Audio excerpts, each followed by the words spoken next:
Welcome to the Salk Institute's Where Cures Begin podcast, where scientists talk about breakthrough discoveries with your hosts Ali Akmal and Brittany Fair.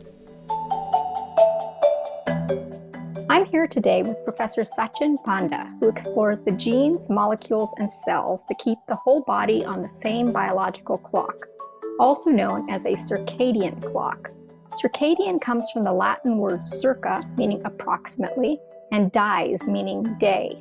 We'll be talking about various aspects of these fascinating 24-hour rhythms, including their many implications for human health. Professor Panda, welcome to Where Cures Begin. Thank you, Ali. I'm glad to be here. We're delighted to have you. Circadian rhythms are obviously fundamental to life on Earth, since organisms evolved on a spinning planet that gives us a 24-hour day-night cycle. Why is it important for cells to keep track of time? Well, on this planet, ever since life started, there has been only one predictable change that happens every single day. The sun goes up and it goes down. And with that, it's not only light, it's the availability of food, the humidity in the air, temperature, almost everything that's surrounding an organism changes in a predictable fashion. So that's why from single cell to the whole animal or plant can predict these changes and adjust the physiology and metabolism so that they can thrive. So they can thrive. I see. So what is the connection of circadian rhythms to health? Over the last 25 years, there are many lines of research that have come together to emphasize what is the importance of circadian rhythm. In laboratory studies, we can take mice and rats and fruit flies and put them under continuous light or endless summer or endless winter without changing their gene, without changing anything. And we do see that very quickly within few weeks or few months, these animals will develop diabetes or high blood sugar. They can have gut diseases. They might gain weight. So all of these chronic diseases happen. You're saying that disrupting circadian rhythms in lab animals causes them to develop health problems. But how do we know being out of sync with our circadian clock is a problem for humans? Then the second line of evidence is we do have a lot of shift workers. And when they go back and forth between day and night shift, their circadian rhythm is disrupted. What we find is shift workers are at a very high risk for all of these diseases. High blood pressure, diabetes, gut diseases, cancer, being overweight, and heart attack. The third line of evidence is if we bring people, healthy volunteers, and just give them circadian disruption, just like the shift workers do, within a week or two, we can see early signs of diabetes, blood pressure going out of control. Or they would start complaining about acid reflux, which is early sign of gut disease. So all of this point to this common idea that, well, when you disrupt the circadian rhythm, then you can get many of these chronic diseases. Right now in the US, almost half of our adult population have high blood pressure. 100 million people with diabetes. And 140 million people are overweight. Almost every year, 500,000 people are dying of heart disease. Wow. And there are 17 million people who have survived cancer. So if we look at the disease burden of the nation, then it comes to mind, is there some aspect of circadian disruption that's driving some of the disease? Conversely, if we optimize circadian rhythm, can we move the needle? Can we prevent maybe 10 million people from getting diabetes? Can we take care of maybe 10 to 15 million people who will reverse their hypertension? Early experiments are showing that yes, we can. I think it's time to say there is a circadian theory of health, the circadian theory of longevity, because by having healthy circadian rhythm, we can prevent many of the chronic diseases. What's so interesting to me about this circadian theory of health is that it doesn't necessarily involve any fancy equipment or gadgetry or medications. There are things that people can do at home in their own lives to improve their synchronization with their circadian clocks. And Those involve when you eat and when you sleep and when and how much exercise you get. Can you talk a little bit about that? Yes, everybody can optimize their life a little bit, and some people can optimize a lot. Numerous epidemiological studies in multiple countries involving millions of people have shown that people who sleep between 6.5 to 7.5 hours have least disease burden and they live longer. Mm-hmm. So let's begin with that.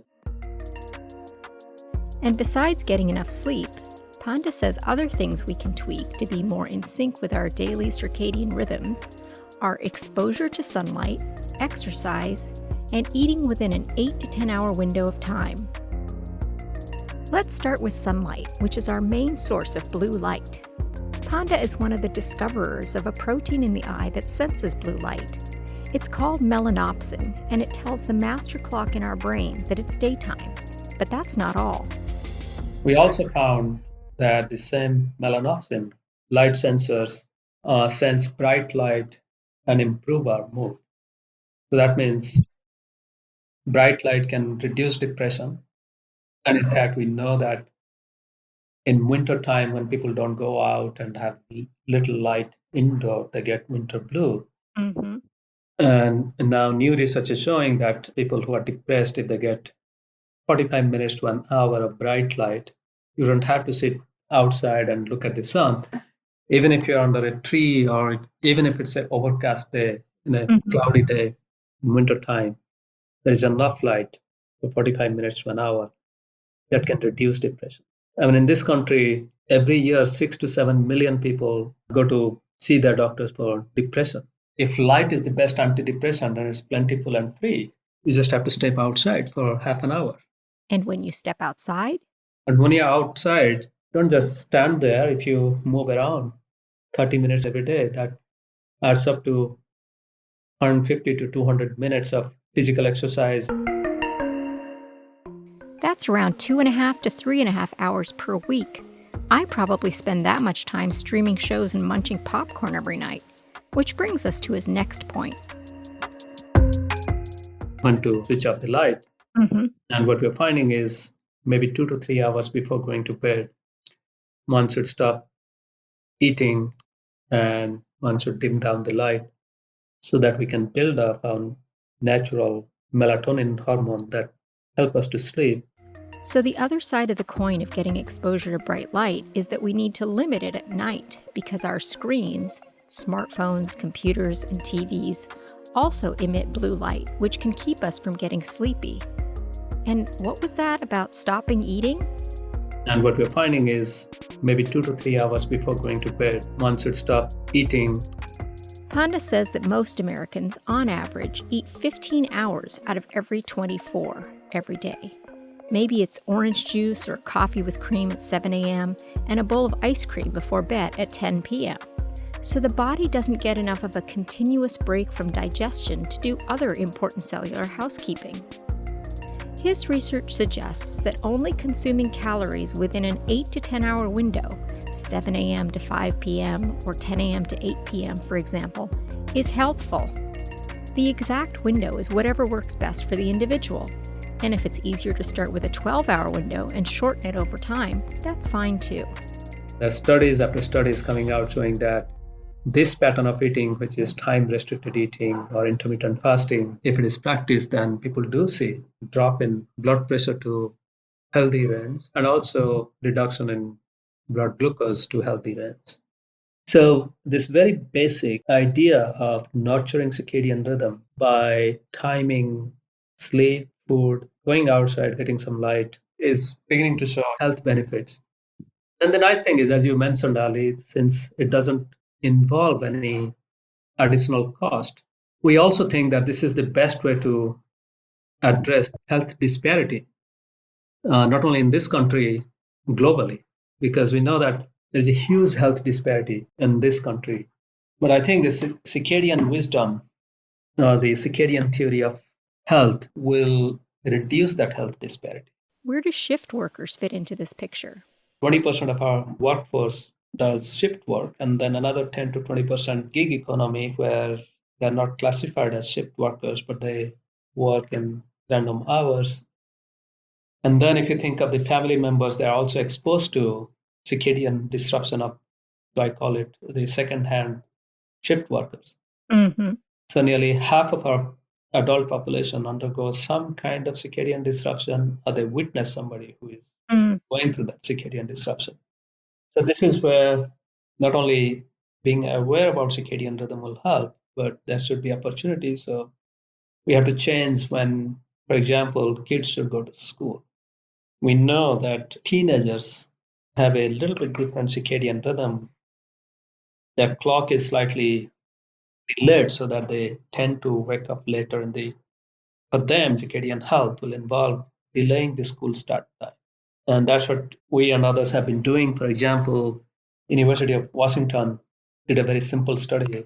What he found was by delaying school start time, the kids could sleep 35 minutes extra. Their tardiness at school went down and their grades improved. Wow. Where do you think the field of circadian biology is headed? Understanding how the disease mechanism intersects with circadian rhythm is very important. I think that what we'll begin to see is almost every aspect of disease or physiology has some circadian component.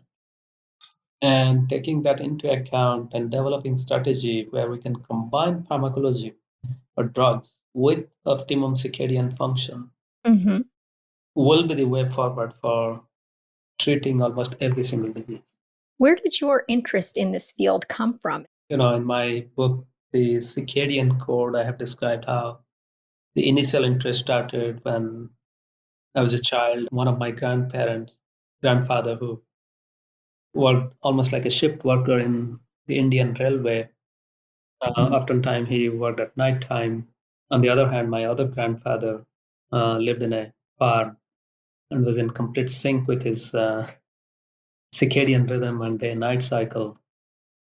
That gave me a very stark contrast between two different lifestyles. My maternal grandfather got dementia and passed away in his early 70s, whereas the other grandfather who lived in a village, he lived to his early 90s. Wow. And that kind of sparked my interest. And then I went to an Aggie school. I wanted to be a geneticist. Then I began to see that, well, there is a huge amount of biology of time that goes on around us, and we haven't paid attention. So I saw almost every disease that we see has a timing component. For example, if you take simple diabetes, the first thing that happens is after we eat, our blood sugar level might rise for a little while, but it should go back in 90 minutes or so. Mm-hmm. And if it takes a couple of hours or 3 hours or 4 hours, then we get closer to diabetes. So it's a disease of timing. So I realized that people are trying to know in physiology and biology how gene A interacts with gene B. But what is also equally important is when does that interaction happen? How long they should interact for? When should it stop? We are just scratching the surface of timing in biomedical research. And that's how I got interested. Mm-hmm. And now you're at Salk, where collaboration is very, very important and working across disciplines is encouraged. And your work has relevance to a lot of different areas. In fact, we have these research initiatives, optimizing aging, conquering cancer. And so your work really feeds into all of these research efforts that are going on at Salk. Yeah, so that's why I feel like I'm a kid in a candy place, because almost everybody's work excites me. Salk is a exciting place because we have all this multidisciplinary approach to most of the basic science questions. We do see that circadian rhythm has its impact on almost every field. For Yeah. example, for cancer prevention, a few years ago, when we first tried a drug that targets circadian clock component to see whether it can treat cancer, it was only feasible because at Salk Institute, we can just walk 10 feet or 10 meters Uh-huh. and find a expert in cancer. Uh-huh. And that's how we made the discovery that yes, circadian drugs can actually treat cancer. In the US, we have only 2 to 3 centenarians per 10,000 people. whereas in Japan, it's approaching 5. Okay. So now can we have a goal that we should have 10 centenarians for 10,000 people? Then that will drive our research and our vision about how we take basic science discovery to translation to patient care and improve health, and so that everybody can meet that universal human rights to be in physical, emotional, and intellectual health from childhood to 100 years old. Well, that's a very inspiring goal. And there's an app that your lab has developed that might help people on an individual basis. Would you like to talk a little bit about that? Yeah, so we developed this app a few years ago called My Circadian Clock. Anyone, anywhere in the world can go to the website with simple informed consent and download and use the app to create the culture. We have to give knowledge and opportunity to practice. That's why we have this app. It has been used by tens of thousands of people. 5 years ago, when we started the app, we thought we had an uphill battle to let people understand what is circadian. And it's gratifying to see 5 years later that there are at least 5 different apps and have at least 5 to 10 million people around the world who are now following their own circadian rhythm.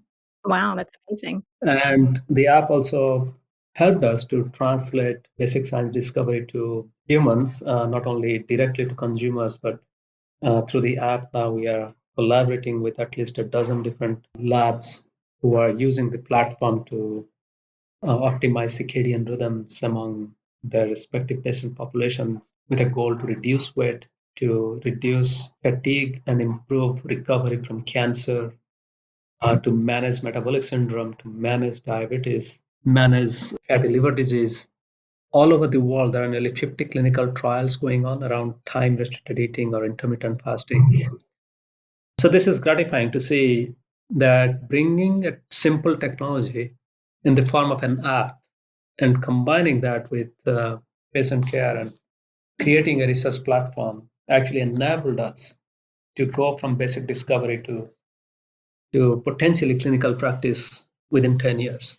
I mean, there are very few examples where basic discoveries have gone to practice within that time frame. So that's good. Yeah. We can actually make some measurable change in patient care. We can reduce the burden of disease. And I must say, it would not have been feasible in any other place other than Salk. Wow. Because only here we have a strong scientific community, we have a passionate, dedicated staff who are very supportive of scientists, and we also have philanthropists and board of trustees who recognize potential innovation. So that's why we have various mechanisms of this innovation grants and other stuff. Mm-hmm. Ali, if we just take a pause and think about all the big discoveries made in Salk, most of them can be traced back to some of these innovation grant or some philanthropic support. Those early investments actually make us to take a big bet Mm. and to try bigger ideas. I'm very thankful to be here. That's wonderful. Well, we've talked a lot about your work. What kinds of things do you like to do when you're not at work? That's a tough question nowadays because with the COVID, yes, when I'm not at work, I'm at home. We are on top of a canyon reserve, so that means there are quite a few wild animals. We have a bird feeder, and people always make fun, but actually, I have the bird feeder on a timer. So the birds are trained; they can anticipate when the timer of the feeder opens, so they come 15 minutes to half an hour before the feeder opens. They wait there, they eat, they get their food. And also, it's interesting to see that different species comes at different time of the day. Oh, that is interesting. Yeah, the doves come early, and then the sparrows come, and then the California jay comes around 9 or 9:30 in the morning. And then at night, there is a screeching owl that also comes, and once in a while kind of disturbs my sleep. And then the coyotes come, raccoons come. So So it's kind of interesting to go back to that, our, our ancestral life, you could say, and experience that. So that's what is happening outside work these days. Otherwise, in pre-COVID, I used to travel a lot. So the best time to enjoy a city is actually very early in the morning. And since you're jet lagged, it's very natural to wake up around 4 o'clock in the morning, then go for an early run. Everything is quiet and the city is kind of waking up. Not too many tourists. I used to have my camera, so I enjoy that very early morning photography in the city where there is no one around. So it sounds like you're a keen observer of both nature and human spaces. Yeah, you can put it that way, Ali. But Uh-huh. sometimes when I get too passionate about circadian rhythm, people always think that, well, you are talking as if this is going to solve all the problems. The circadian theory of health can give us a framework to move forward. It's not that everybody can practice circadian optimization, can practice time restricted eating, or can be in bed for 8 hours every night. But the idea that at least 10% of people can benefit, and that 10% can be 10 million people in the US alone, that's very impressive, and that's what keeps me. Thank you so much for spending this time with us. Thank you, Ali, and have a wonderful day.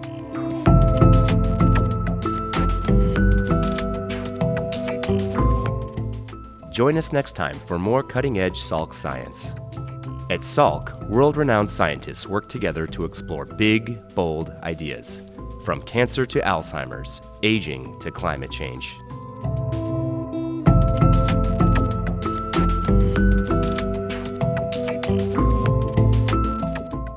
Where Cures Begin is a production of the Salk Institute's Office of Communications.